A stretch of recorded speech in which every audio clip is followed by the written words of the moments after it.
కానీ గోవర్ధన్ రెడ్డి అని అక్రమ కేసులో కారాగారంలోకి నిర్బంధించడం జరిగింది.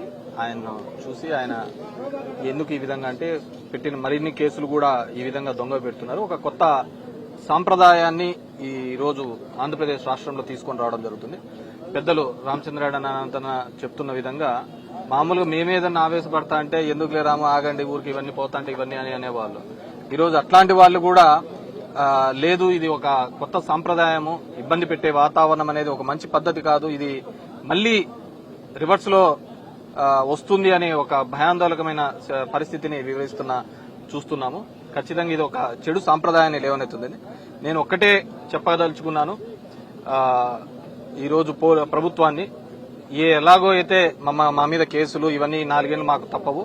నేను కోరుకునేది ఏంటంటే మీరు ఎట్లాగో బడులు హాస్పిటల్ రిపేర్లు చేపిలేరు, నీట్ గా చేపిలేరు. నెక్స్ట్ అయినా మీకు ఇది చాలా అవసరం పడుతుంది. ఏది ఈ సెంట్రల్ జైల్స్ అన్ని కూడా దాన్ని రెనోవేట్ చేసేసి మంచి కండిషన్స్ తో పెట్టుకుంటే రేపొద్దున మీకు కూడా ఉపయోగపడతాయి. కాబట్టి అది డెఫినెట్ గా చేయాలని చెప్పేసి మిమ్మల్ని కోరుతున్నాను.